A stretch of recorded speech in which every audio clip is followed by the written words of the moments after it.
Nanginig ang mga tuhod ni Amelia. Biglang umikot ang kanyang paningin. Ang mamahaling Persian carpet sa hagdanan ay tila naging isang alon na handang lumamon sa kanya. Napakapit siya ng mahigpit sa hawakan na gawa sa nara. Ang noo niya ay pinagpapawisan ng malamig kahit pa malakas ang aircon sa buong mansyon.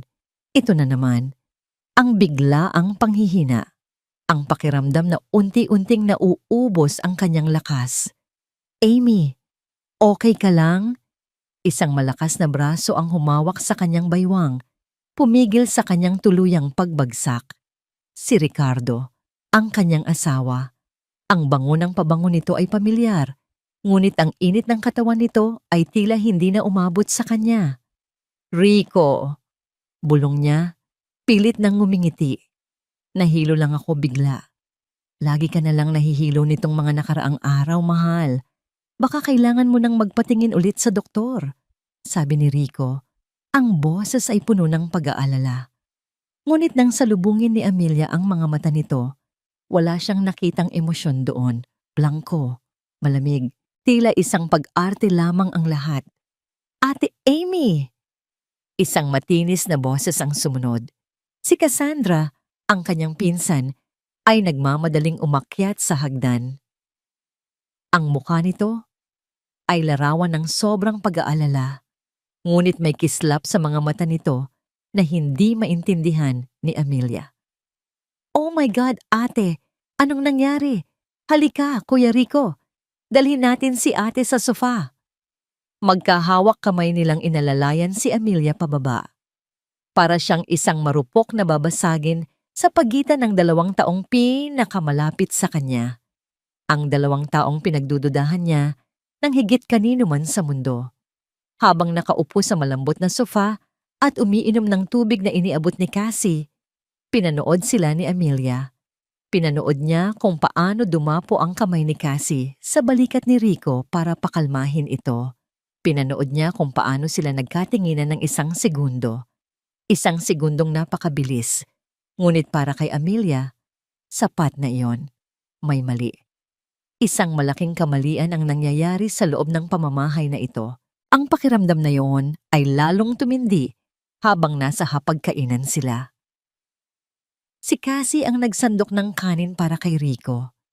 Si Cassie ang nakakaalam na ayaw ni Rico ng taba ng baka sa kanilang sinigang. Si Cassie ang tumawa sa isang biro na tanging silang dalawa lang ang nakakaintindi. Si Amelia ay nakaupo lang sa kabisera ng mesa, isang reyna sa sarili niyang palasyo na unti-unting inaagawan ng trono.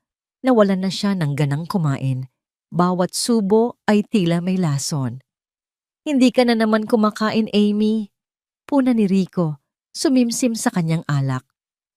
Wala lang akong gana. Pagod lang siguro. Sagot niya, ang nangiti ay nakapako sa kanyang mga labi. Gusto mo ipagtimpla kita ng paborito mong tsaa, ate? Para makatulog ka ng mahimbing. Alok ni Cassie, ang boses ay sobrang tamis. Ang tsaang iyon, ang tsaang halos gabi-gabi niyang iniinom para lumakas. Ngumiti lang si Amelia at tumanggi. Nang gabing iyon, sa kanilang silid, habang nag-aayos si Amelia sa harap ng salamin, nakita niya ang sarili, payat, maputla. May maitim na bilog sa ilalim ng kanyang mga mata. Sino ang babaeng ito? Saan na napunta ang masayahin at puno ng buhay na si Amelia Reyes? Napansin niya ang sasakyan ni Rico na pumarada sa labas. Kanina pa ito umalis para sa isang emergency meeting daw sa opisina. Naglinis siya ng sasakyan kaninang hapon dahil naawa siya sa kanilang driver na may sakit. At doon, sa ilalim ng passenger seat, may nakita siyang kumikinang. Isang hikaw. Isang mumurahing hikaw na may pekeng diamante. Isang hikaw na hinding-hindi niya isusuot. Ngunit pamilyar ang disenyo nito. Nakita na niya ito dati, kay Cassie. Pumasok si Rico sa silid, tinatanggal ang kanyang necktie. How was the meeting? Tanong ni Amelia. Pinipilit na maging kalmado ang boses. It was fine. Stressful. Sagot ni Rico. Lumapit at hinalikan siya sa noo. Kinuha ni Amelia ang hikaw mula sa kanyang bulsa. Ipinakita niya ito sa asawa. Naiwan mo yata ito sa sasakyan mo. Tinitigan yon ni Rico. Hindi nagbago ang ekspresyon. Pagkatapos ay bahagya siyang tumawa. Isang tawang nakakainsulto. Ah, yan ba? Baka kay Sandra yan, yung bagong accountant sa opisina. Nag-overtime kami kagabi. Sa kanya siguro yan nalaglag nang ihatid ko siya pauwi. Nagiging selosa ka na, mahal. Ang paliwanag ay sobrang simple, sobrang makinis, sobrang kasinungalingan. Hindi na sumagot si Amelia. Itinago niya ang hikaw. Lumapit si Rico sa kanya mula sa likuran, niyakap siya. Ikaw lang ang mahal ko, Amy. Huwag mong isipin ang mga ganyang bagay. Nakakasama sa'yo. Hinalikan siya nito sa labi. Isang halik na dati ay nagpapakilig sa kanya.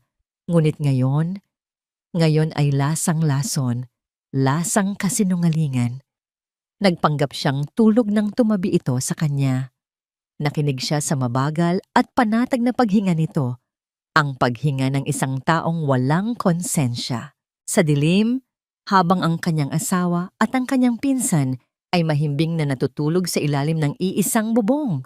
Si Amelia ay gising na gising. Ang mga pira-pirasong hinala ay nabuo sa kanyang isipan. Ang kanyang panghihina, ang mga sulyap, ang hikaw, ang mga kasinungalingan. Hindi na siya maaaring maging bulag. Kailangan niyang malaman ang totoo, kahit gaano pa ito kasakit. Dahan-dahan siyang bumangon, kinuha ang kanyang cellphone at pumasok sa banyo.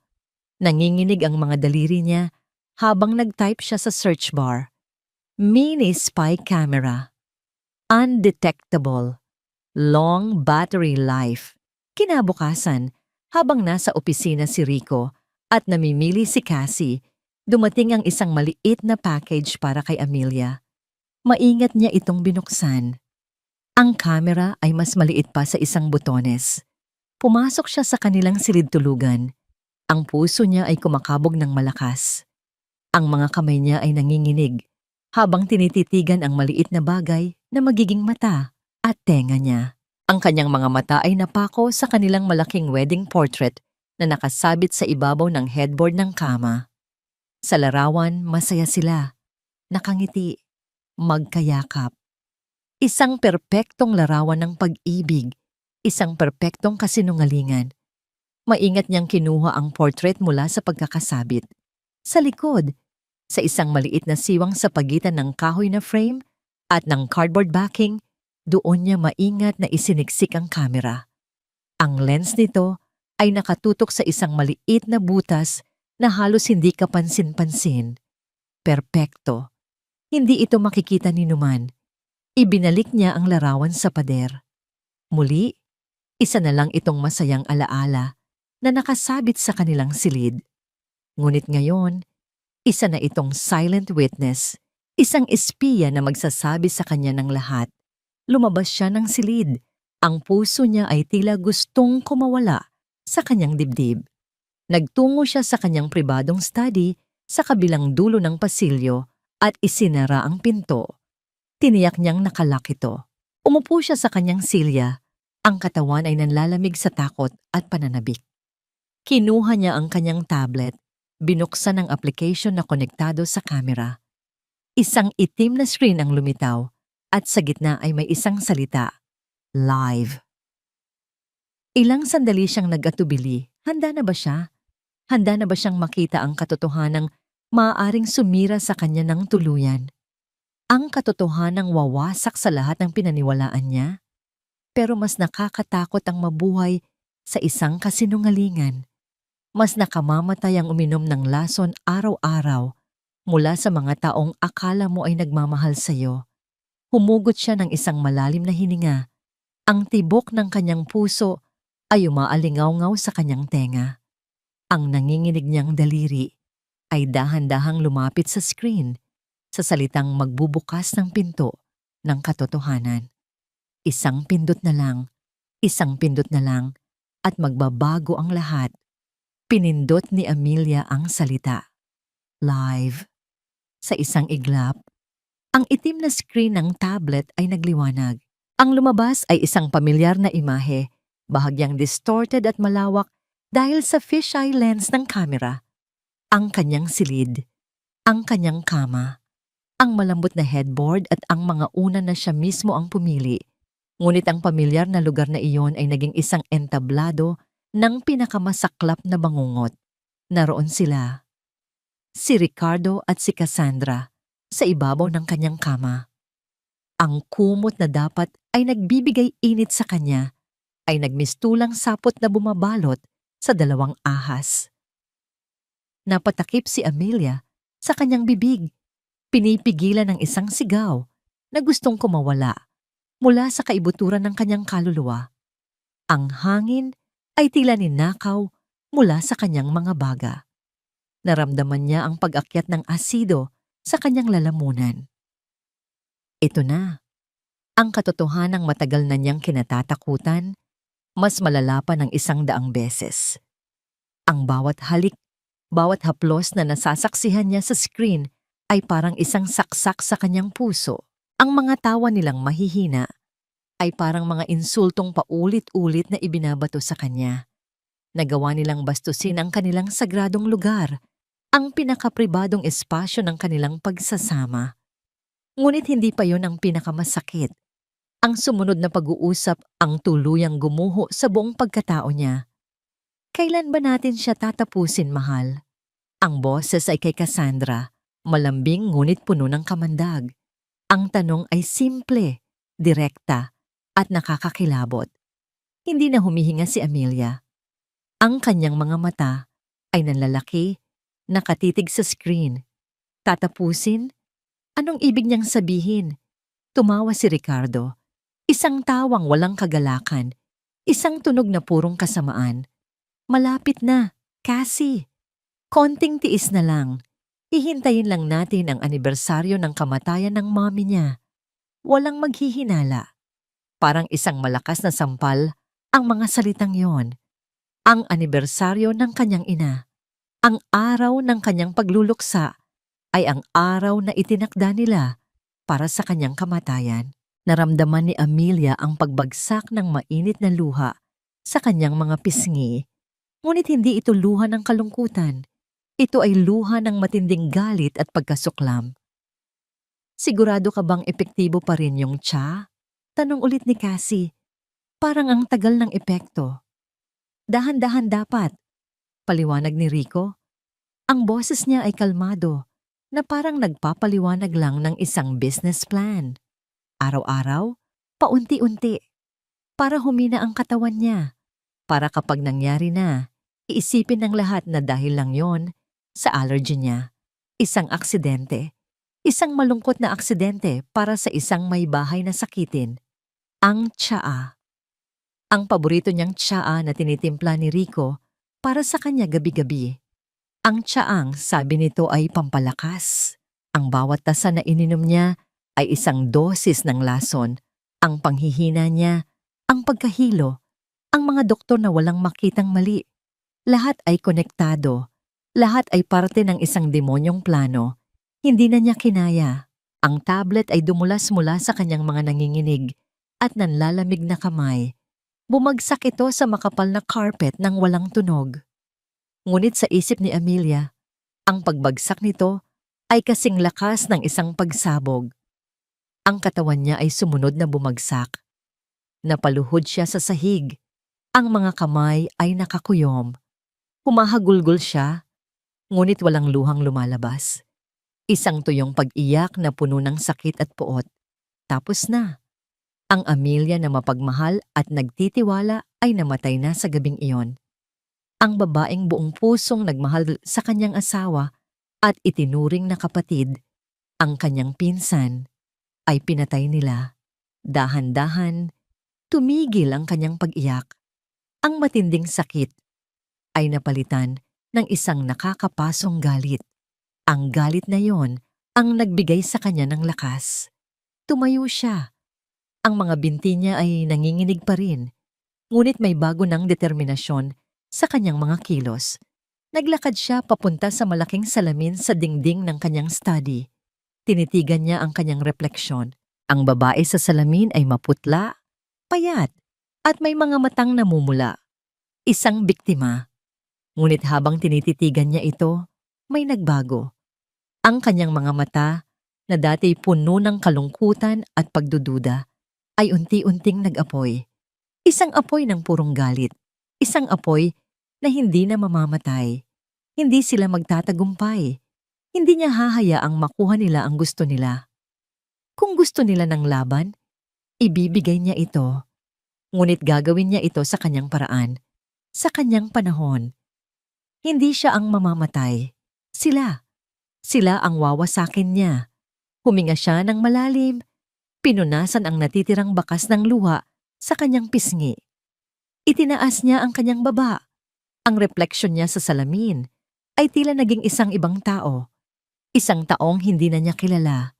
Isang taong mas malakas, mas mapanganib. At sa katahimikan ng kanyang study, habang sa kabilang silid ay nagpapatuloy ang pagtataksil, isang pangako ang binitawan niya sa kanyang sarili. Isang bulong na puno ng bakal na determinasyon. Hindi ako papayag. Walang tulog ang mga mata ni Amelia, ngunit gising na gising ang kanyang kaluluwa. Ginugol niya ang buong magdamag sa sahig ng kanyang study, paulit-ulit na pinapanood ang video. Bawat panunood ay parang paglalagay ng asin sa sariwang sugat, ngunit kailangan niya ito. Kailangan niyang isaksak sa kanyang isipan ang bawat salita, bawat halik, bawat hibla ng pagtataksil. Ito ang magiging gasolina niya. Ito ang magiging kalasag niya. Nang marinig niya ang tunog ng alarm clock mula sa kanilang silid, tumayo siya. Inayos niya ang kanyang sarili sa harap ng salamin. Ang desperadong babae na umiyak kagabi ay wala na. Ang humarap sa kanya ngayon ay isang estranghero. Isang babaeng may kalmadong mukha at mga matang nagliliyab sa ilalim ng payapang tubig. Oras na para sa unang yugto ng kanyang pag-arte. Pagbaba niya para sa almusal, naroon na silang dalawa. Si Ricardo, nagbabasa ng dyaryo habang humihigop ng kape, ang perpektong imahe ng isang matagumpay na asawa. Si Cassandra, nag-aayos ng mga bulaklak sa florera, ang perpektong imahe ng isang maalagang kamag-anak. Mga demonyo. Good morning, mahal. Bati ni Rico, ibinaba ang dyaryo. Ngumiti ito. At kinilabutan si Amelia nang makita kung gaano kadali para dito ang magpanggap. Kamusta ang tulog mo? You seem better today.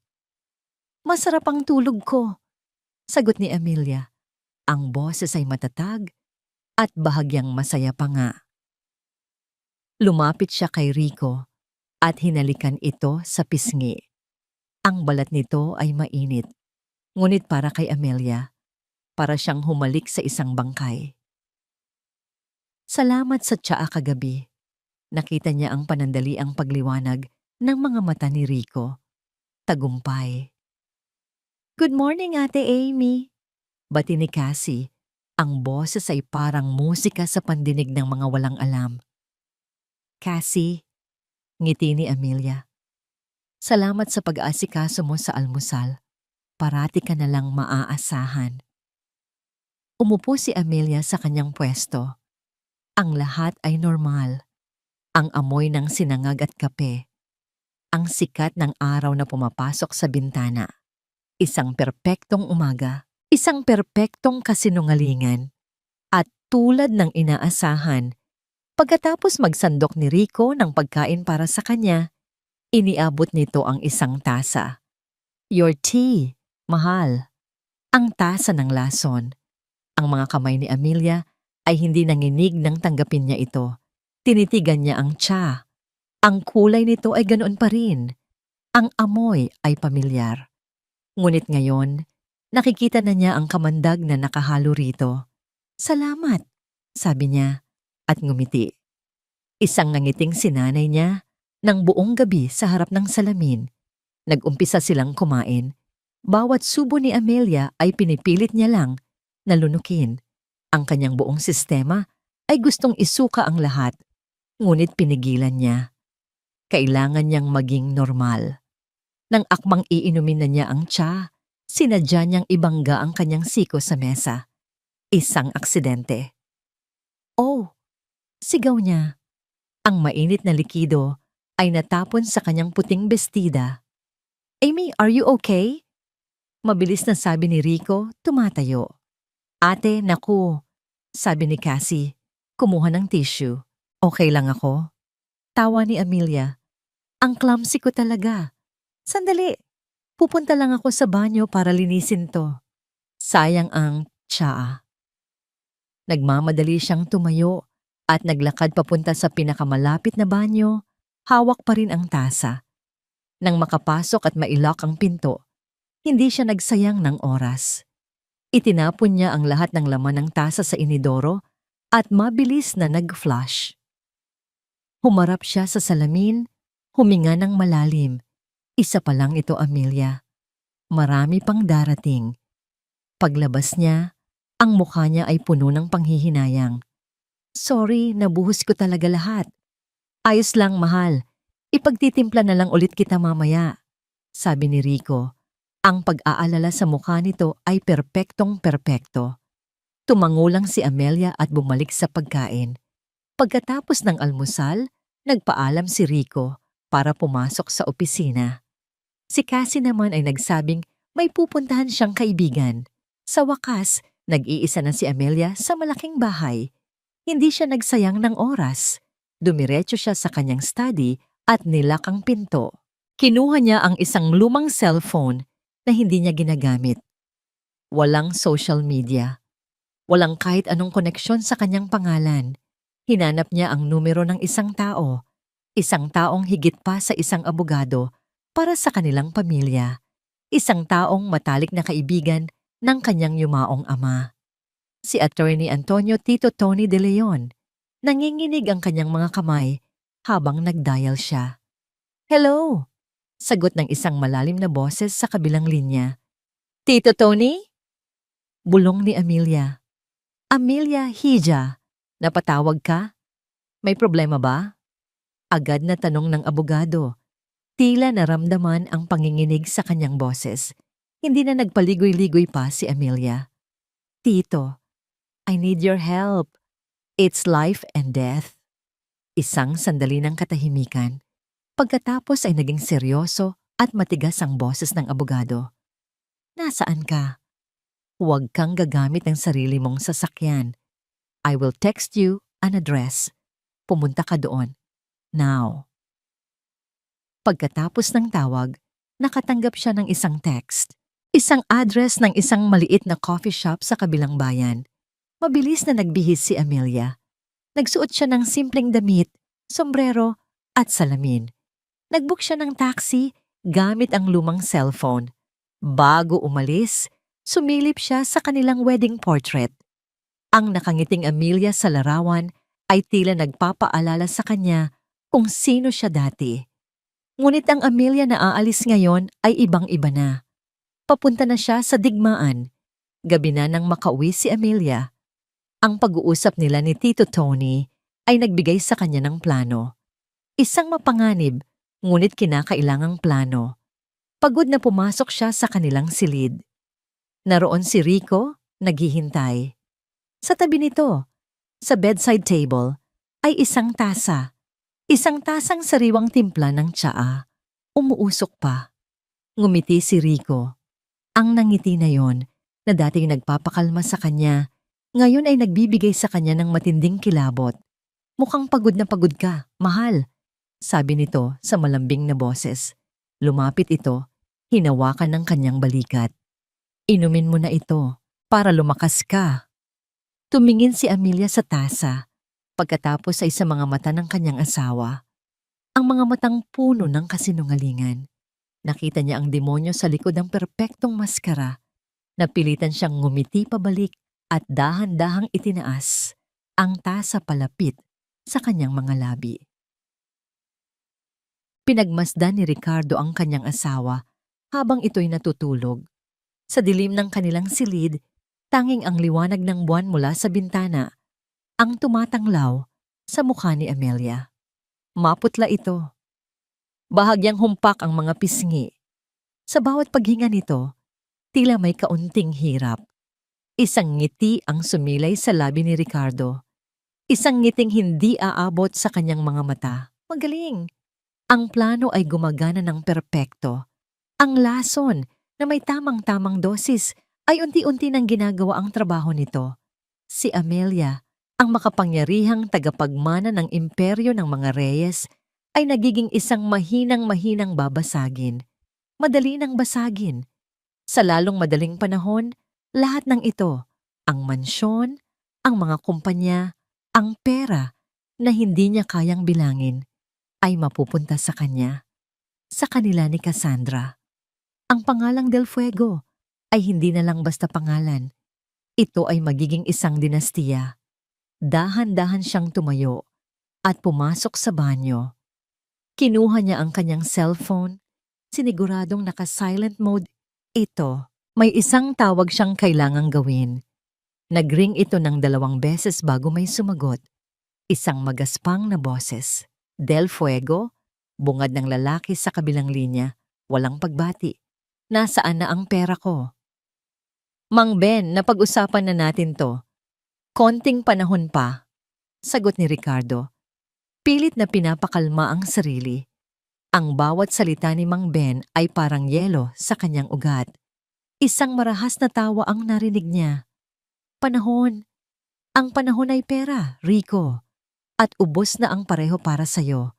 1 linggo. Kung wala kang dalang 5 milyon sa akin, baka ang maganda mong asawa ang singilin namin. O baka naman yung pinsan niyang laging nakabuntot sa'yo. Nanigas si Ricardo. Ang dugo ay umakyat sa kanyang ulo. Huwag na huwag mong idadamay ang pamilya ko dito. Hindi ko sila idinadamay. Sila ang kabayaran mo. 1 linggo. Del Fuego. At ibinaba ng lalaki ang telepono. Napamura ng malakas si Ricardo. Ang kamao niya ay dumapo sa malamig na marmol ng lababo. Humarap siya sa salamin.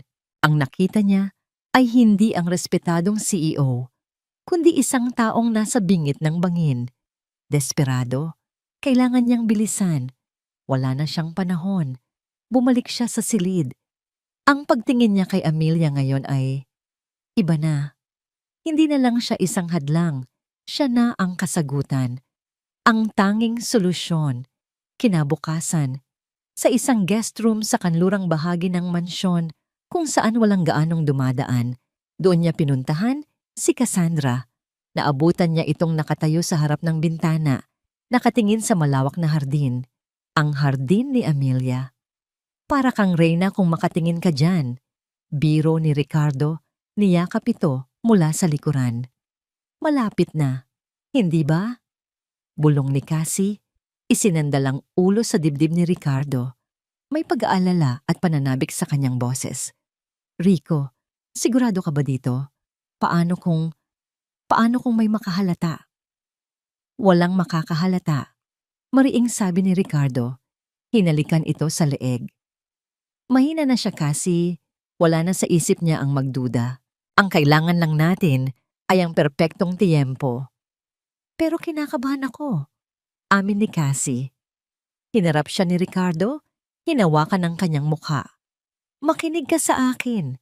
Pagkatapos nito, lahat ng ito ay magiging sayo. Ikaw na ang magiging Mrs. Del Fuego. Ikaw na ang uupo sa lahat ng pinangarap mo.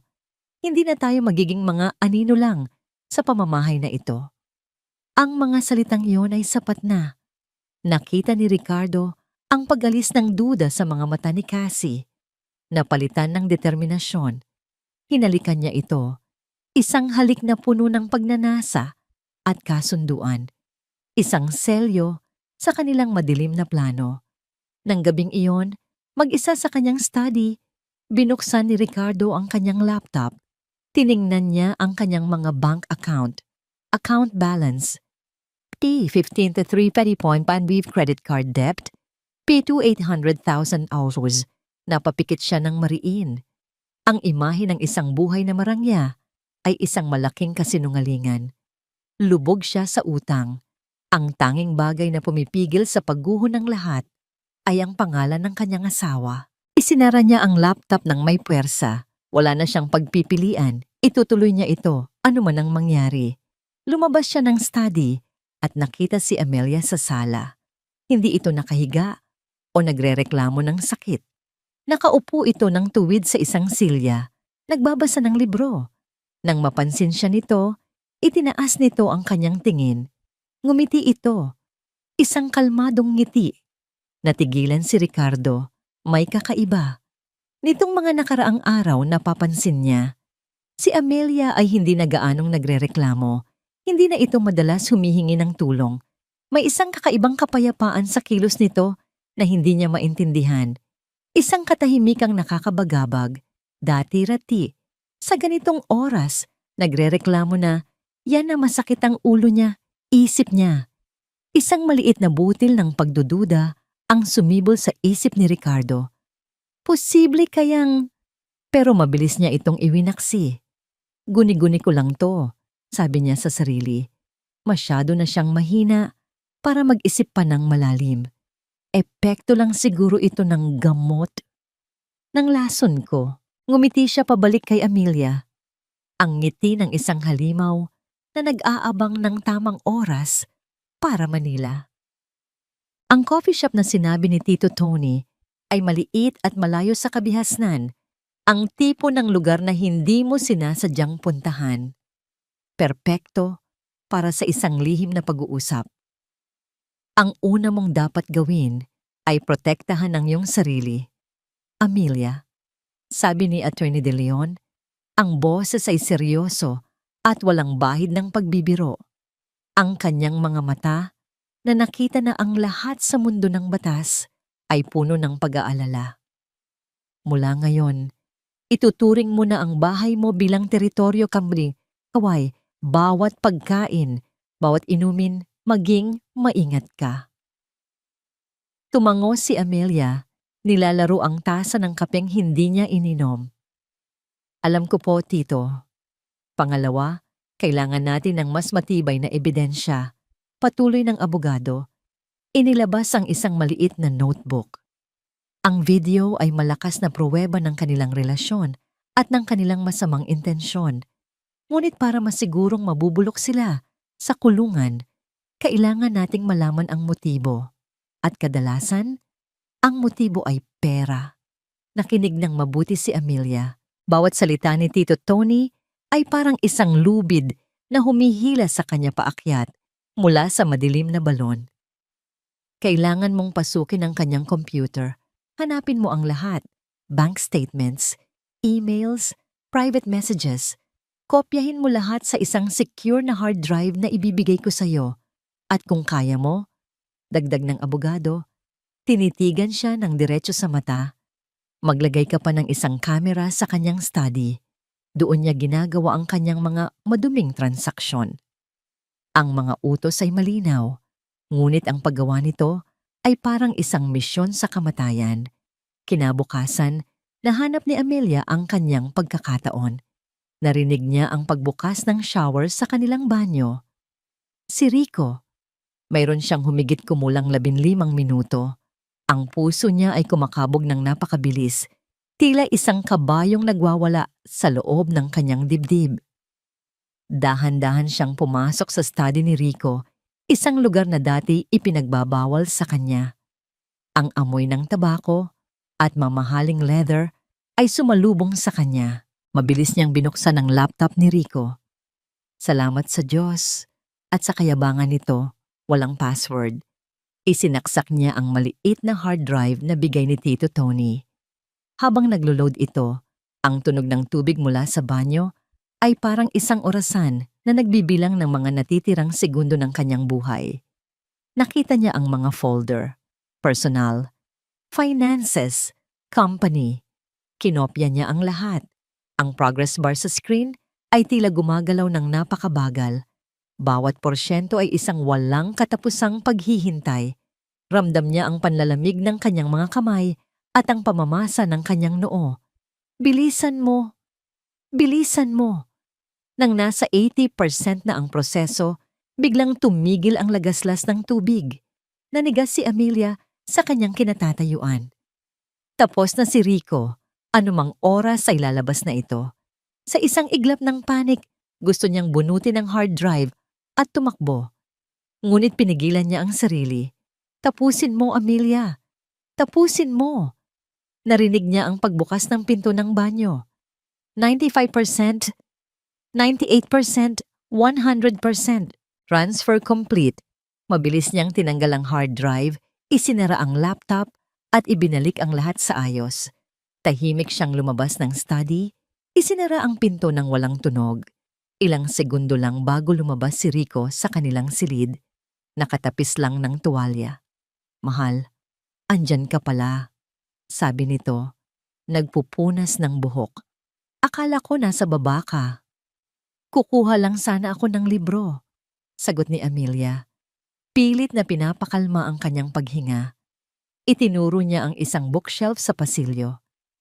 Pero mukhang wala dito yung hinahanap ko. Ngumiti lang si Rico at pumasok sa kanilang walk-in closet. Nakahinga ng maluwag si Amelia. Nakaligtas siya. Nang gabing iyon, sa seguridad ng kanyang study, sinuri niya ang mga file.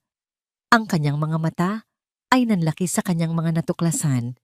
Hindi lang ito simpleng utang. Ito ay mga utang sa sugal. Milyon-milyon. May mga email mula sa mga loan shark na may kasamang pagbabanta. May mga pekeng dokumento. Ang kumpanyang pinapatakbo ni Rico ay malapit nang bumagsak. Ngayon naiintindihan na niya. Kailangan siyang mamatay ni Rico. Hindi lang para pagtakpan ang relasyon nila ni Cassie. Kailangan siya nitong mamatay para sa pera. Para sa kanyang life insurance. Para sa kanyang mana. Isang linggo pagkatapos noon, nagkaroon ulit siya ng pagkakataon. Sabay na umalis si Rico at Cassie para sa isang business trip sa Tagaytay. Ito na ang oras para ilagay ang pangalawang kamera. Maingat niyang inilagay ang maliit na kamera sa ilalim ng malaking mesa ni Rico, nakatutok sa kung saan ito laging umuupo. Habang inaayos ang tape, bigla siyang nakarinig ng boses sa likuran. Anong ginagawa mo dito, ate? Ang boses ni Cassandra ay tumusok sa katahimikan na parang isang patalim. Napatigil sa paghinga si Amelia. Ang kanyang dugo ay tila nagyelo. Dahan-dahan siyang lumingon. Si Cassie ay nakatayo sa may pinto. Nakakunot ang noo. Akala ko umalis ka na. Naiwan ko ang cellphone ko, sabi ni Cassie. Ang mga mata ay nakatingin sa posisyon ni Amelia sa sahig. Ikaw?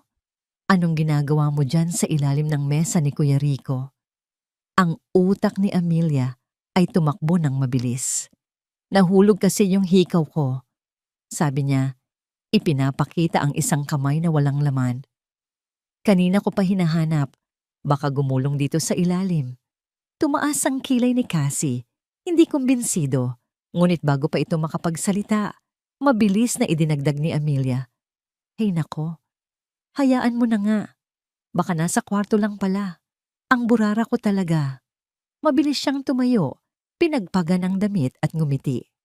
Sige na, baka malate pa kayo. Ingat kayo sa biyahe. Naglakad siya palabas ng study. Nilampasan si Cassie na tila nag-iisip pa rin. Hindi lumingon si Amelia.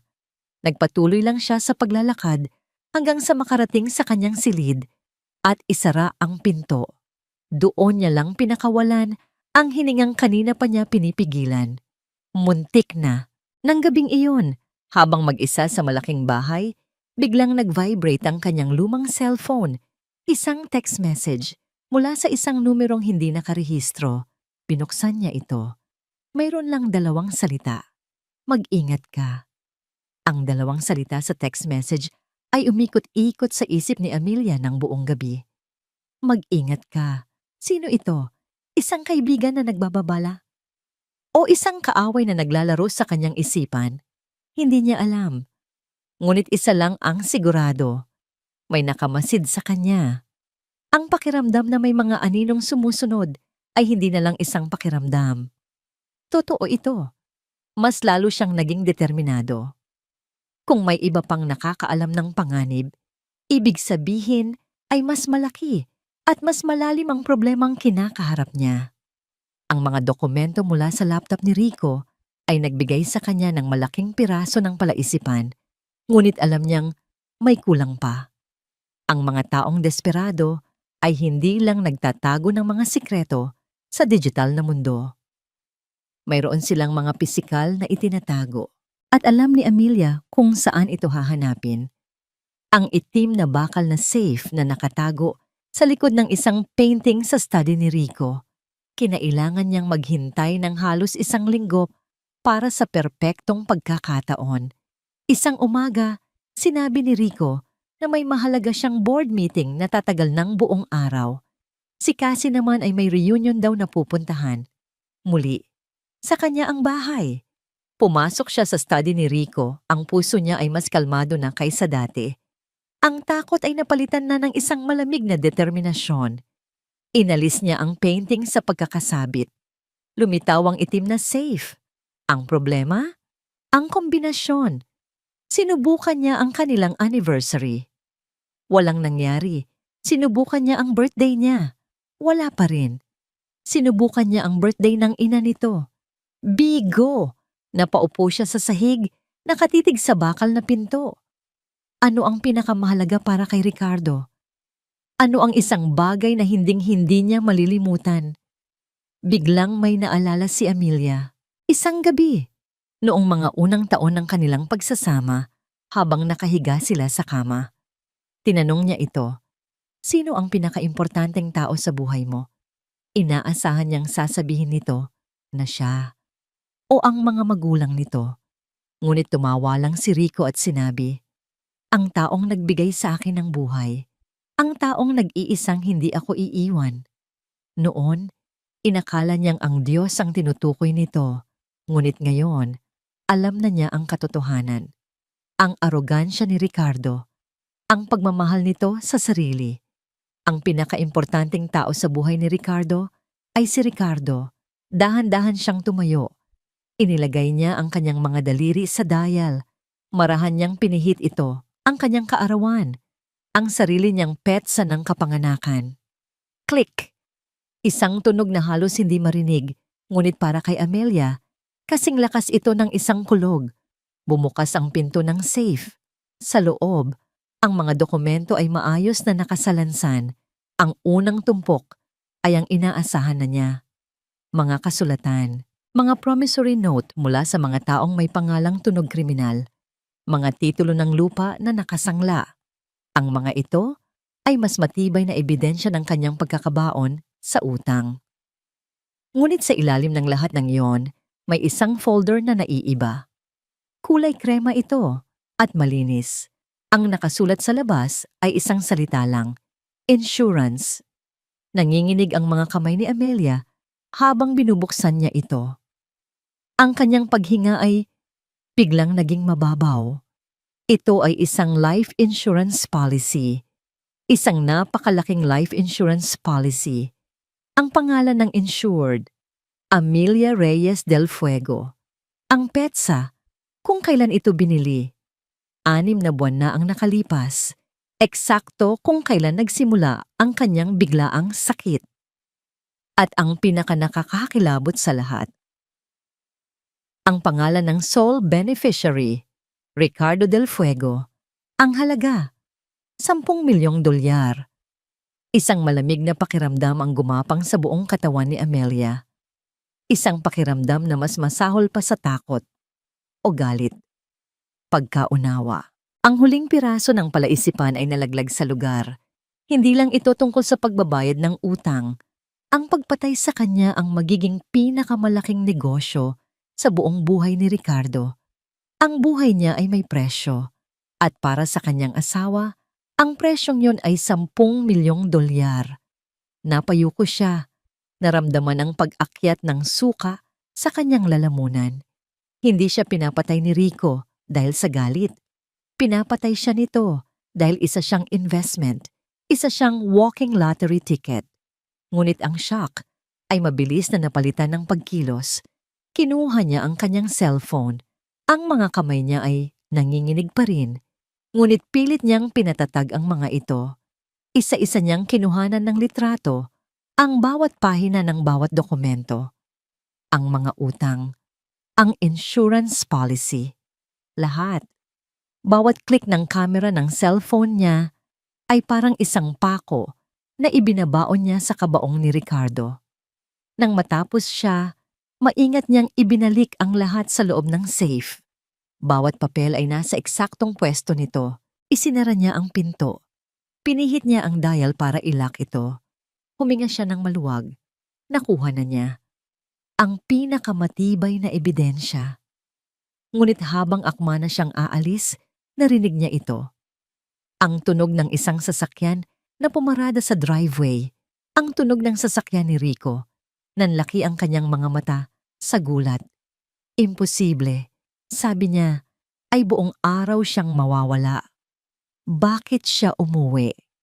Ang puso ni Amelia ay tila gustong umakyat sa kanyang lalamunan. Napatingin siya sa paligid. Nasa loob pa siya ng ipinagbabawal na study. Ang painting na nagtatakip sa safe ay nasa sahig pa. Narinig niya ang tunog ng susi sa pinto sa ibaba. Nasa loob na ng bahay si Rico. Pinagmasdan ni Cassandra ang kanyang refleksyon sa malaking salamin sa loob ng walk-in closet ni Amelia. Suot niya ang isang mamahaling seda na bestida na kulay esmeralda, isa sa mga paborito ni Amelia. Isinuot niya rin ang kwintas na may diamante na regalo ni Ricardo dito noong kanilang huling anibersaryo. Bagay sa kanya. Mas bagay sa kanya kaysa kay Amelia. Isang mapait ng ngiti ang gumuhit sa kanyang mga labi. Buong buhay niya, siya ang anino. Siya ang kawawang pinsan mula sa probinsya na kinukupkop ng mayayamang reyes. Palagi siyang binibigyan ng mga damit na pinaglumaan, mga laruang pinagsawaan. Palagi siyang ang tagakain ng mga tira-tira. Naalala niya ang isang kaarawan ni Amelia noong bata pa sila. Si Amelia, na parang isang prinsa sa kanyang pink na gown, ay napapalibutan ng sandamakmak na regalo. Siya naman, si Cassie, ay nasa isang sulok lang. Suot ang kupas na bestidang bigay ng ina ni Amelia. Pinapanood ang kislap sa buhay ng kanyang pinsan. Ang kislap na kailanman ay hindi naging sa kanya. Noon pa man, may isang bagay na tumubo sa puso niya. Isang maitim na buto ng inggit. At sa paglipas ng mga taon, ang butong iyon ay diniligan ng bawat tulong na ibinibigay sa kanya ng pamilya Reyes. Bawat awa sa kanilang mga mata. Ang buto ay naging isang halamang may lason. Ang mga ugat nito ay kumalat sa buong pagkatao niya. Nang makilala niya si Ricardo, nakita niya ang kanyang pagkakataon. Nakita niya ang kislap sa mga mata ni Ricardo, hindi para kay Amelia, kundi para sa pera ni Amelia. At sa halip na maawa sa kanyang pinsan, nakaramdam siya ng koneksyon kay Ricardo. Pareho sila. Pareho silang uhaw. At ngayon, malapit na. Malapit na niyang anihin ang lahat ng kanyang itinanim. Ngunit nitong mga nakaraang araw, may bumabagabag sa kanya. Ang kakaibang katahimikan ni Amelia. Dati, palagi itong nagrereklamo. Masakit ang ulo. Nahihilo. Ngayon bihira na. Palagi lang itong nakangiti. Isang nangiting kalmado. Isang nangiting hindi umaabot sa mga mata. Iyon ang nakakatakot. Ang katahimikan. Pumasok si Ricardo sa closet. Ang muka ay gusot. May problema ba, mahal? Tanong ni Cassie. Tinanggal ang kwintas. Si Mang Ben tumawag na naman. Sabi ni Rico. Sinipa ang isang maliit na upuan. Kailangan na niya ang pera. Pinagbabantaan na niya tayo. Kaya nga kailangan na nating bilisan, Rico. Giit ni Cassie. Ang boses ay may bahid ng panik. Ano pang hinihintay natin? Baka may alam na siya. Baka nagpapanggap lang siyang mahina. Kalma ka lang, Cassie, sabi ni Rico. Pero kitang-kita rin sa mukha nito ang pag-aalala. Nasa ilalim pa rin siya ng kontrol ko. Iniinom niya ang tsaa gabi-gabi. Ang plano ay perpekto. Hindi ako mapakali, sigaw ni Cassie. Paano kung nagpatingin na siya sa ibang doktor? Paano kung may nagsabi sa kanya? Sino naman ang magsasabi? Tayong dalawa lang ang nakakaalam. Hindi ako sigurado, bulong ni Cassie. May kakaiba sa kanya. Ang mga tingin niya, parang tumatagos sa akin. Tumawa si Ricardo, pero pilit. Praning ka lang, masyado kang nag-iisip. Hindi na kumibo si Cassie, pero hindi nawala ang kaba sa kanyang dibdib. Kailangan niyang subukan si Amelia. Kailangan niya ng reaksyon. Kinabukasan, habang nag-aayos si Amelia ng mga libro sa sala, sinadya ni Cassie na dumaan habang may dalang isang mamahaling porselanang florera. Ito ay isang heirloom, pamana pa ng lola ni Amelia.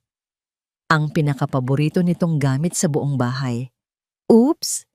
Sabi ni Cassie at sinasadyang nabitawan ng florera. Ang tunog ng pagbasag nito sa marmol na sahig ay nakabibingi. Lumingon si Amelia. Tiningnan nito ang mga pira-piraso ng alaala na nakakalat sa sahig. Pagkatapos, itinaas nito ang tingin kay Cassie. Hinihintay ni Cassie ang sigaw, ang galit, ang mga luha. Hinihintay niya ang Amelia na kilala niya. Ngunit hindi iyon ang nangyari. Ngumiti si Amelia, isang malamig at walang emosyon ng ngiti. Ayos lang, Cassie, sabi ni Amelia. Ang boses ay kalmado na parang wala lang nangyari. Huwag kang mag-alala. Kinuha ni Amelia ang dustpan at walis at nagsimulang maglinis. Mga bagay lang yan. Dagdag pa ni Amelia, hindi tumitingin kay Cassie. Madaling palitan. Napako si Cassie sa kanyang kinatatayuan. Ang dugo niya ay tila umalis sa kanyang mukha. Ang reaksyon na yon, hindi iyon normal. Ang babaeng nasa harapan niya na nagwawalis ng mga basag na piraso ng kanyang nakaraan ay hindi na ang ate Amy na kilala niya. Ito ay isang estranghero. At sa unang pagkakataon, nakaramdam si Cassandra ng tunay na takot. May dugo sa lababo. Hindi ito marami. Isang maliit na patak lang ng matingkad na pula sa puting porselana. Ngunit para kay Amelia, para itong isang malakas na alarma. Mabilis niyang binuksan ang gripo, hinayaang anurin ng tubig ang bakas ng kanyang kahinaan. Kakatapos niya lang magsuka sa banyo. Ito na ang pangatlong beses ngayong linggo. Ang lason ay wala na sa tsaa. Mahigit isang buwan na niyang itinatapon ang bawat tasa. Ngunit ang epekto ng mga naunang buwan ng dahan-dahang paglason, kasama ang walang tigil na stress, ay unti-unti nang naniningil sa kanyang katawan. Ang pagpapanggap na malakas ay nakakapagod. Ang pagiging alerto sa bawat segundo, ang pagsukat sa bawat salita, ang pagkontrol sa bawat emosyon. Ito ay isang uri ng pagpapahirap na unti-unting umuubos sa kanya. May mga gabi kung saan gusto na lang niyang sumuko, sumigaw, at hayaan na lang na mahuli siya. Ngunit ang mga imahe mula sa video ay bumabalik. Ang mga salita nila, ang halaga ng kanyang buhay sa insurance policy. Ang mga yon ang nagpapatuloy sa kanya. Ang kanyang huling pakikipagkita kay Tito Tony ay nagbigay sa kanya ng huling piraso ng plano. Sa araw ng anibersaryo ng iyong ina, sabi ng abogado, ang mukha ay seryoso. Doon mo sila ibubulgar. Sa harap ng buong pamilya, mga kaibigan, at mga kasosyo sa negosyo. Kailangan natin ng mga testigo. Maraming testigo para hindi na sila makatakas. Paano kung may gawin sila bago ang araw na yon? Tanong ni Amelia. Kaya kailangan mong maging mas maingat. Huwag kang magpapakita ng kahit anong kahinaan. Ipakita mo sa kanila na naniniwala ka pa rin sa kanilang mga kasinungalingan. Sagot ni Tito Tony. Nasa likod mo lang ako, Hija. Hindi kita pababayaan. Ang mga salitang yon ang naging lakas niya. Ngunit kinabukasan, ang lakas na yon ay sinubok. Isang hapon, habang nag-iisa sa sala, narinig ni Amelia ang pag-uusap nila Rico at Cassie mula sa hardin. Ang mga bintanang salamin ay bahagyang nakabukas. Sapat lang para marinig niya ang kanilang mga bulong. Hindi na tayo pwedeng maghintay pa, Rico. Narinig niyang sabi ni Cassie. Ang boses ay puno ng pagkasabik at takot. Sinabi ko na sa'yo, may kakaiba sa kanya. Masyado na siyang tahimik. Paano kung may plano siya? At ano namang plano ang magagawa ng isang taong halos hindi na makalakad ng diretsyo? Sagot ni Rico, pero may bahid ng pagdududa sa kanyang boses. Hindi ko alam. Basta kailangan na nating gawin. Malapit na ang anibersaryo ng mami niya. Yun na ang pinakamagandang araw. Giit ni Cassie. Isang atake ng allergy sa gitna ng isang emosyonal na araw. Perpekto. Walang maghihinala. Isang sandali ng katahimikan. Si Amelia ay hindi humihinga. Sige, narinig niyang sabi ni Rico. Sa araw ng anibersaryo, ihanda mo na ang lahat. Siguraduhin mong may pagkain na may mani sa handaan. Maraming mani. Ako na ang bahala sa huling tasa ng tsaa niya. Napapikit si Amelia ng mariin. Ang kanyang mga kamay ay napakuyom. Ito na. May petsa na ang kanyang kamatayan. Pinilit niyang kumilos ng normal sa mga sumunod na araw. Ipinagpatuloy niya ang pagpapanggap kahit pa ang bawat pagngiti ay parang isang sugat. Ibinigay niya ang lahat ng kopya ng ebidensya kay Tito Tony. Ang video, ang mga litrato ng mga dokumento sa safe, ang mga bank statement. Hawakan niyo po itong lahat, Tito, para kung may mangyari sa akin, sabi niya. Ang boses ay nanginginig. Walang mangyayari sa'yo, tiniyak ng abogado. Bantay sarado sila. Sa araw na yon, darating kami. Ako at ang mga pulis. Nakahinga siya ng maluwag. Hindi siya nag-iisa. Hanggang sa isang tawag ang sumira sa lahat. 2 araw bago ang anibersaryo, tumawag si Tito Tony. Amelia, Hija, pasensya na. Sabi nito. Ang boses ay nagmamadali at puno ng problema. Ang asawa ko, inatake sa puso. Kailangan ko siyang dalhin sa Amerika para sa isang emergency operation. Aalis kami ngayong gabi. Ang mundo ni Amelia ay tila huminto sa pag-ikot. Pero paano na po ang plano? Naiwan ko na ang lahat ng ebidensya sa isang pinagkakatiwalaan kong kasama sa law firm. Siya na ang bahala, sabi ni Tito Tony. Pero hindi ako makakapunta sa araw na yon. Ipagpaumanhin mo, Hija. Pamilya ko ang nakataya. Pagkatapos ng tawag, napaupo si Amelia sa kanyang kama. Ang tanging taong pinagkakatiwalaan niya, ang kanyang tanging kakampi, ay wala na. Oo, mayroon siyang iniwang kapalit, ngunit hindi ito pareho. Ang pakiramdam ng pag-iisa ay bumalot sa kanya na parang isang malamig na kumot. Siya na lang mag-isa, siya laban sa 2 halimaw na nakatira sa sarili niyang pamamahay. Ang bilang ng mga araw ay nagsimula ng umikli. Nararamdaman niya ang paghigpit ng bitag sa kanyang paligid. Ang huling pagtitiis ay nagsimula na.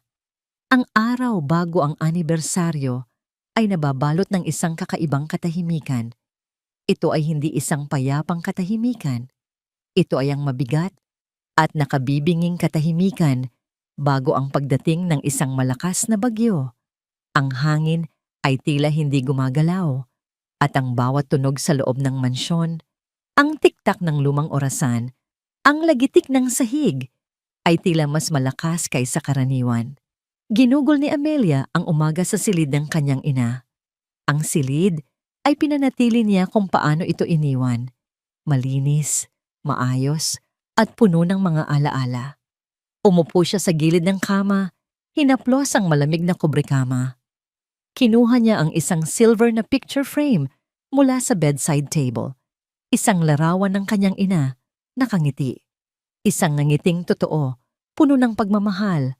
Ang uri ng ngiting matagal nang hindi nakikita ni Amelia. Mami! Bulong niya sa larawan. Ang boses ay bahagyang nanginginig. Kailangan ko po ng lakas niyo. Bukas na po ang araw. Hindi ko po alam kung kakayanin ko, lalo na't nag-iisa na lang ako ngayon.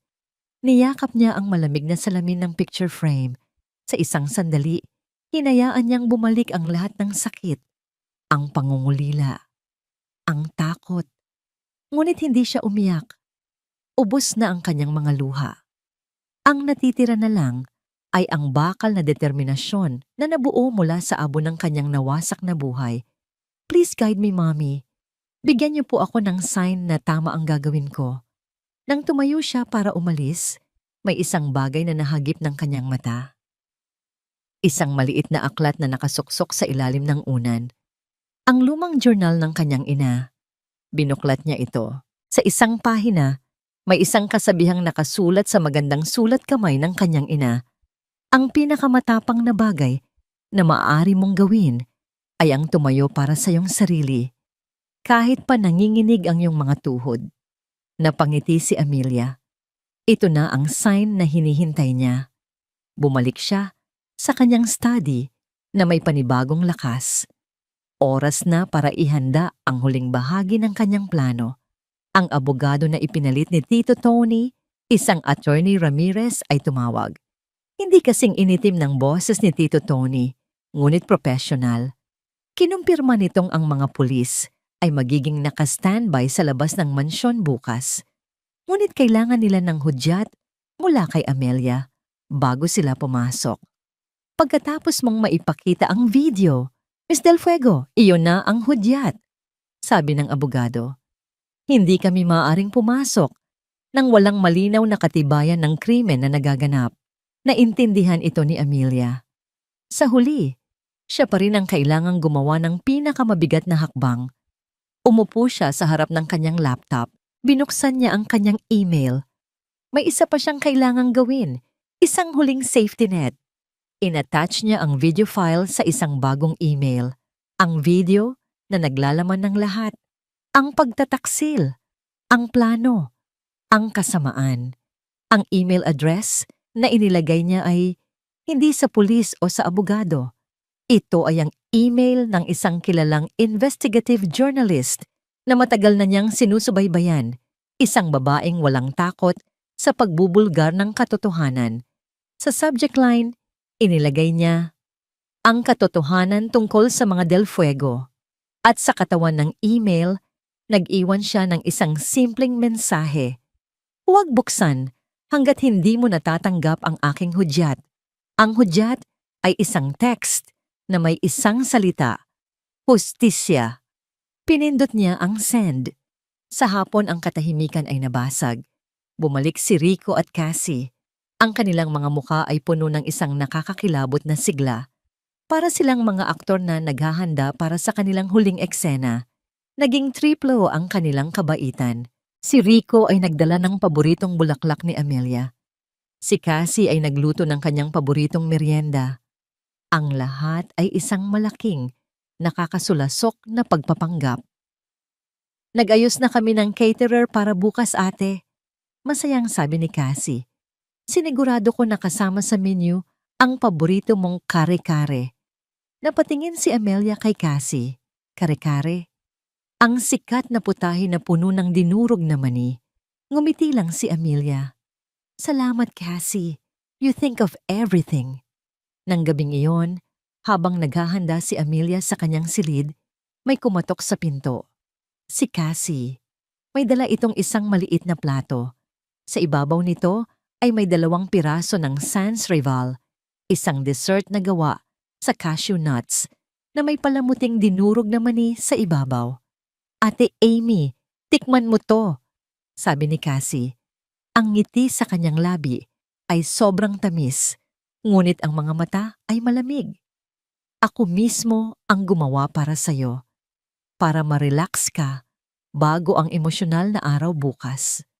Tinitigan ni Amelia ang plato, isang paunang pagsubok, isang maliit na dosis ng kamatayan na inaalok sa kanya. Itinaas niya ang kanyang tingin mula sa plato patungo sa mga mata ni Cassie. Ang hangin sa pagitan nila ay biglang naging mabigat at puno ng tensyon. Isang sayaw ng mga mata. Ang nagpapanggap na biktima laban sa nagpapanggap na anghel. Inabot ni Amelia ang plato. Salamat, Cassie, sabi niya. Ang boses ay kalmado. Mukhang masarap. Kinuha niya ito at isinara ang pinto. Iniwan si Cassie na nakatayo sa labas na may nagtatakang namangiti sa mukha. Hindi kinain ni Amelia ang dessert. Itinapon niya ito sa banyo at nag-flush. Pagkatapos ay lumapit siya sa bintana at tumingin sa labas. Ang langit ay madilim at walang bituin. Ang hangin ay nagsimulang umihip ng malakas, yumuyugyog sa mga puno. Ang unos ay paparating na at handa na si Amelia na harapin ito. Ang mansyon ng mga Del Fuego ay napuno ng mga taong nakasuot ng puti. Ang mga kamag-anak mula sa malayong probinsya, ang mga elitistang kaibigan mula sa Forbes Park, ang mga seryosong kasosyo sa negosyo, lahat ay naroon para sa ikalawang anibersaryo ng pagkamatay ni Doña Isabela Reyes. Ang kapaligiran ay solemne at puno ng respeto. Isang perpektong entablado para sa isang perpektong krimen. Si Ricardo Del Fuego ay ang larawan ng isang mapagmahal na byudo sa kanyang namayapang biyenan. Siya ang sumasalubong sa bawat bisita. Ang kanyang mukha ay nagpapakita ng tamang-tamang timpla ng kalungkutan at katatagan. Sa kanyang tabi, si Cassandra Morales, ang ulirang pamangkin, na abala sa pag-aasikaso sa mga bisita, tinitiyak na ang lahat ay komportable. Nakatayo si Amelia sa paanan ng grand staircase, pinapanood ang lahat. Pinapanood niya ang pag-arte ng dalawang tao na pumatay sa kanyang kaluluwa. Ang kanyang puting bestida ay simple lang, ngunit ang tindig niya ay matatag. Sa ilalim ng kalmadong ekspresyon, ang kanyang puso ay kumakarera at ang kanyang dugo ay umaagos na may halong yelo at apoy. Nag-umpisa ang seremonya, may maikling misa, sinundan ng mga panalangin. Pagkatapos, si Ricardo ay tumayo sa harap para magbigay ng maikling talumpati. Isabela Reyes was more than a mother-in-law to me, sabi niya. Ang boses ay bahagyang nanginginig. She was a mother, a mentor, and I know, wherever she is right now, she is happy knowing that I am taking good care of her most precious treasure, my wife, her daughter, Amelia. Napatingin ang lahat kay Amelia. Ngumiti siya. Isang matamis, ngunit walang buhay ng ngiti. Ang ilan sa mga matatandang kamag-anak ay nagbulungan. Kawawa naman si Amelia, mukhang sakitin pa rin. Pagkatapos ni Ricardo, inanunsyo ng MC.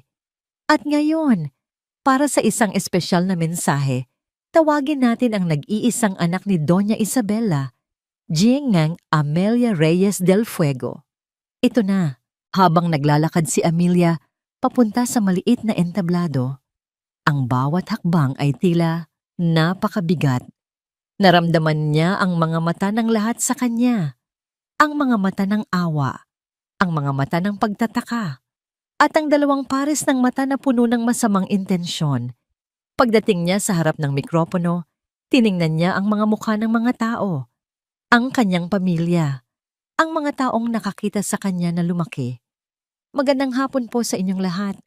Simula niya, ang kanyang boses ay malinaw at matatag, na ikinagulat ng ilan. Nandito po tayo para alalahanin ang aking ina. Isang babaeng nagturo sa akin ng maraming bagay, pero ang pinakamahalagang aral na itinuro niya sa akin ay ang kahalagahan ng katotohanan. Tumingin siya ng diretso sa mga mata ni Ricardo. Pagkatapos ay kay Cassandra. Nakita niya ang pagkunot ng kanilang mga noo. My mother always said that truth, no matter how painful, will always set you free. Patuloy ni Amelia. Sabi niya, ang pinakamasamang uri ng lason ay hindi yung pumapatay sa katawan, kundi yung sumisira sa kaluluwa. Ang lason ng kasinungalingan. Ang bulungan sa mga manonood ay nagsimula ng lumakas. Hindi ito ang tipikal na talumpati sa isang anibersaryo ng kamatayan. Bilang alaala sa aking ina at sa aral na iniwan niya sa akin, sabi ni Amelia, ang kanyang boses ay biglang naging matigas na parang bakal.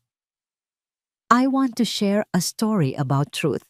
A story about love, betrayal, and the Poison of Lies.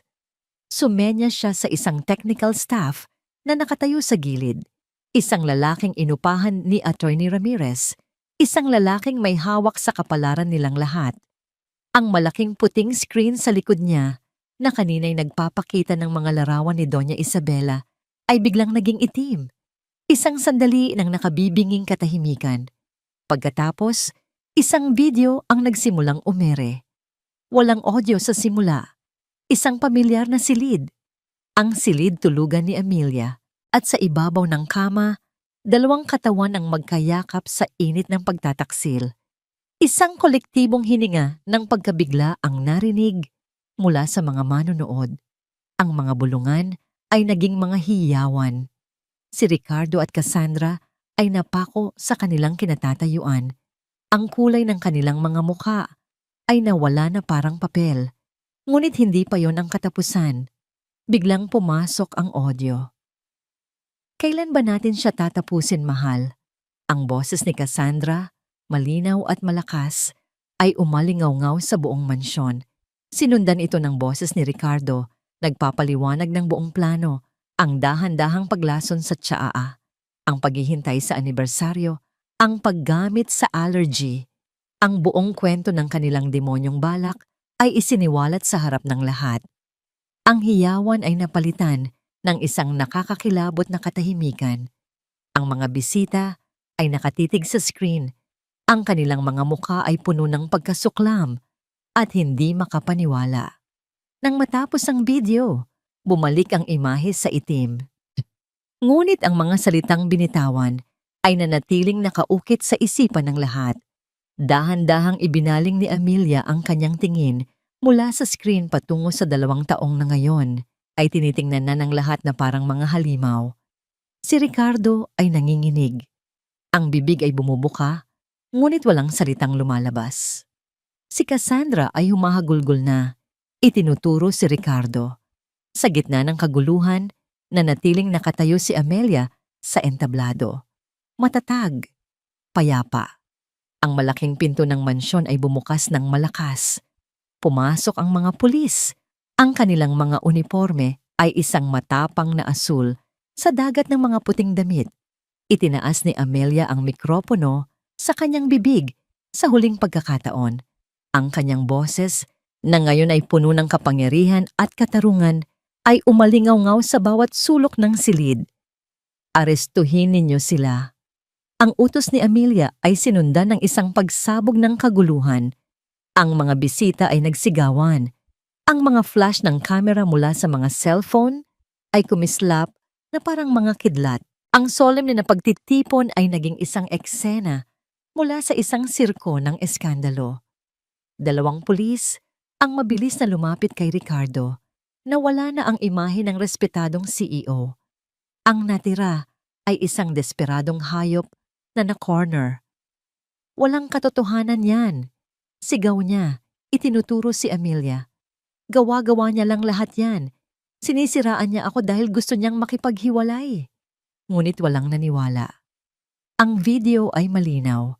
Ang kanyang pagkakasala ay nakaukit na sa isipan ng lahat. Pinusasan ng mga pulis ang kanyang mga kamay sa likod. Habang kinakaladkad siya palabas, ang kanyang mga mata ay naghahanap ng isang tao. Si Amelia. Hayop ka, Amelia! Isinigaw niya. Ang boses ay puno ng lason. Pagsisisihan mo ito. Sa kabilang banda, si Cassandra ay bumagsak sa sahig, humahagulgol. Ibang-iba ang kanyang naging reaksyon. Siya ay naging isang kaawa-awang biktima. Hindi ko yun gusto. Iyak niya habang hinihila siya patayo ng 2 babaeng pulis. Pinilit niya lang ako. Si Rico ang may pakana ng lahat. Mahal na mahal ko si Ate Amy. Ang kanyang mga salita ay nalunod sa ingay ng galit mula sa mga kamag-anak ng mga Reyes na nakapaligid sa kanya. Isang matandang tiyahin ni Amelia ang sumugod at sinampal siya ng malakas. Walang hiya ka. Ahas!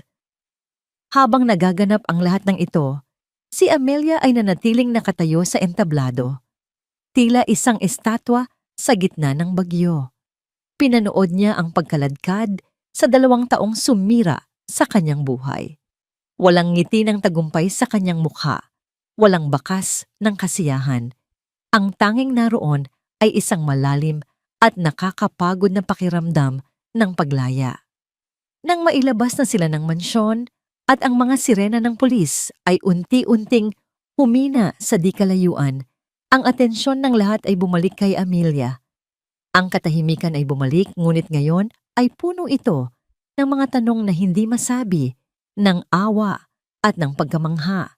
Isang babae ang unang lumapit sa kanya, ang kapatid ng kanyang ina, ang kanyang tita Elena. Hindi ito nagsalita, niyakap lang nito si Amelia ng mahigpit. At sa yakap na yon, ang lahat ng lakas na pinilit itayunin ni Amelia sa paligid ng kanyang sarili ay biglang gumuho. Ang kanyang mga tuhod ay bumigay.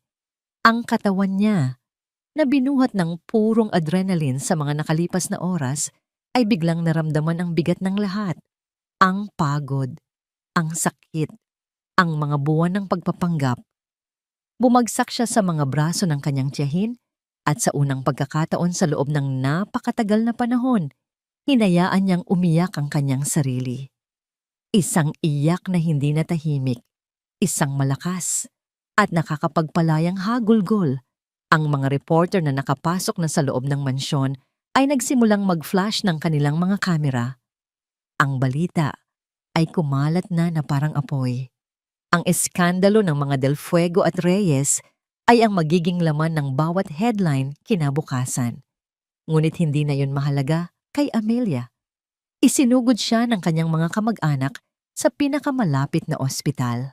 Kailangan nilang malaman ang lawak ng pinsalang idinulot ng lason.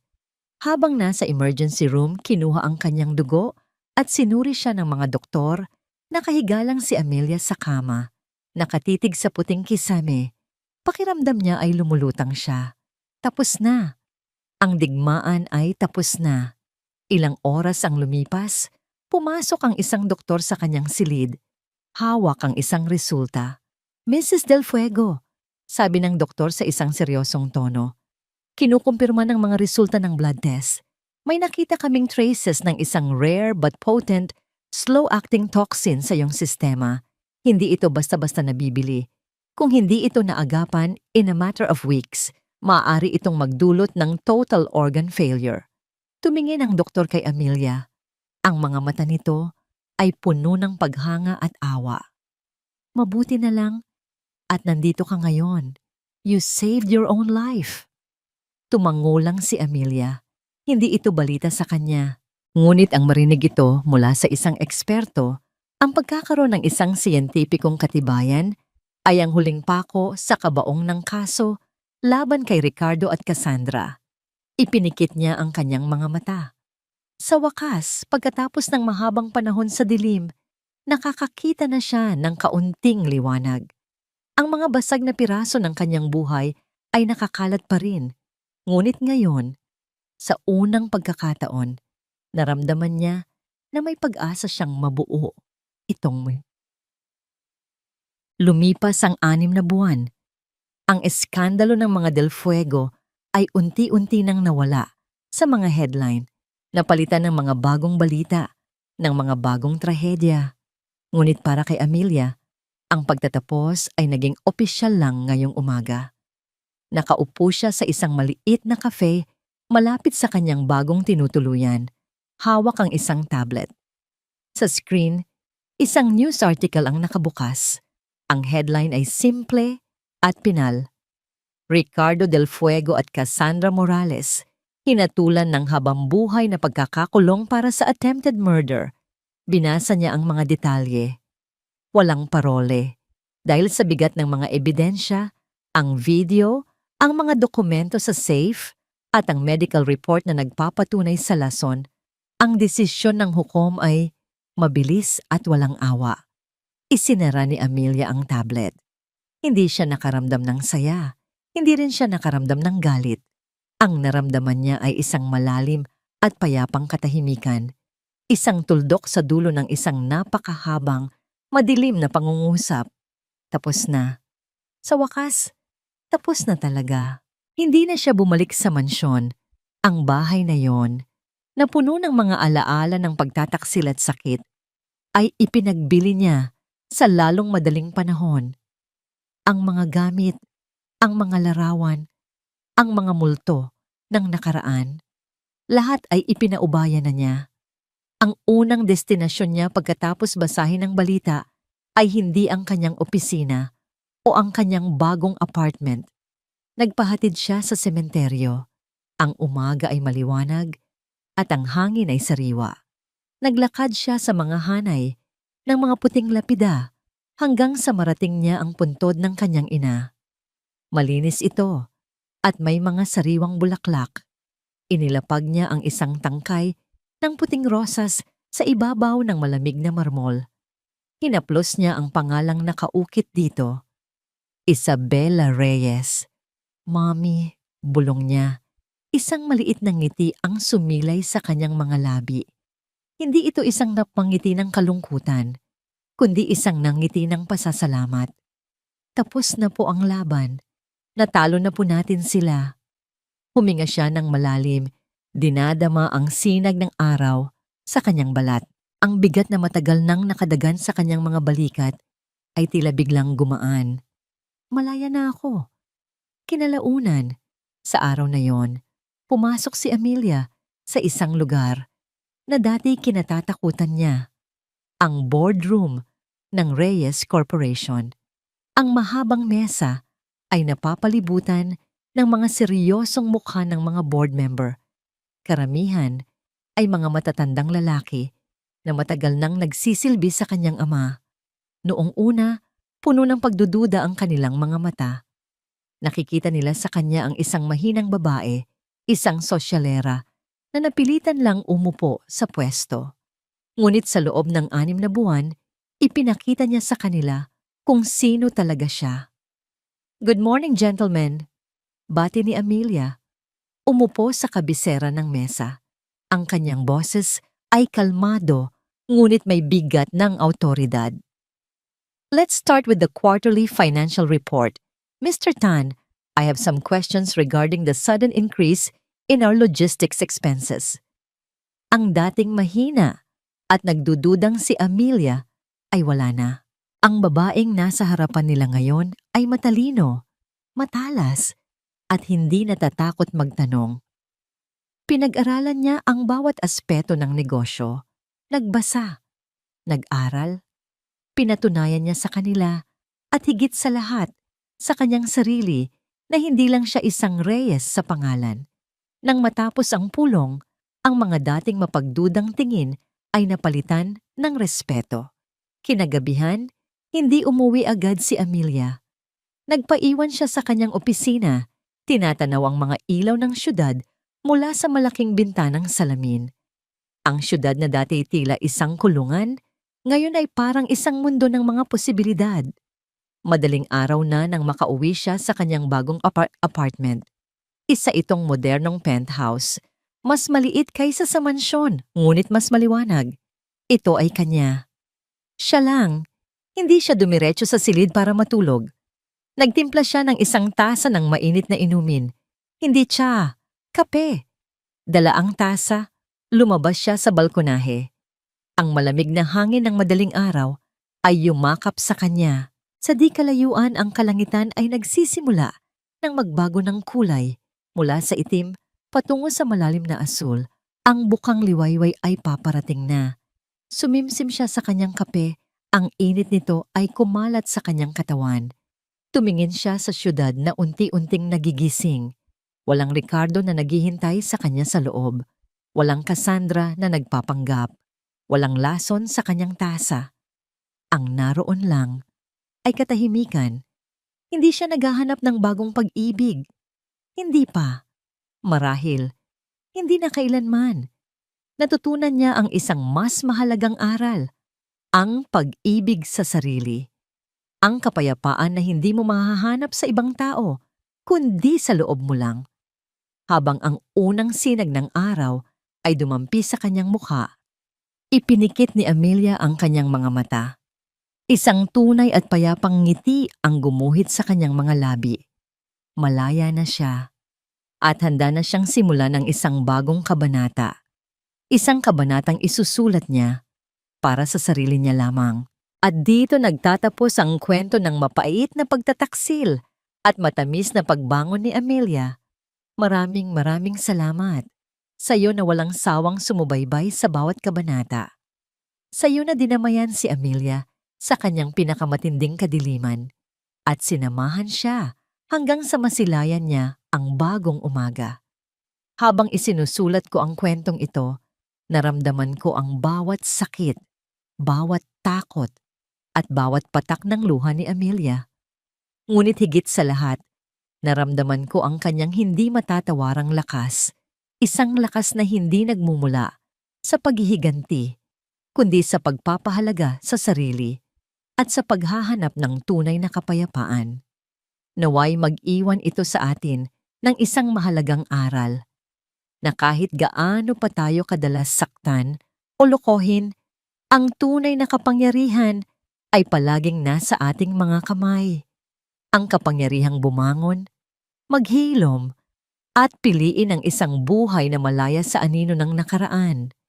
Ang pagpapatawad, kung minsan, ay hindi para sa taong nagkasala, kundi para sa sarili nating katahimikan. Sana'y napulutan ninyo ng inspirasyon ang paglalakbay na ito. Ano ang pinakagumising sa iyong damdamin? Aling bahagi ng kwento ang hindi mo malilimutan? Ibahagi mo naman ang iyong saloobin sa comment section sa ibaba. Ang iyong boses ay mahalaga sa aming komunidad. Muli, mula sa kaibuturan ng aking puso, maraming salamat sa iyong pakikinig. Kwentong Puso TV.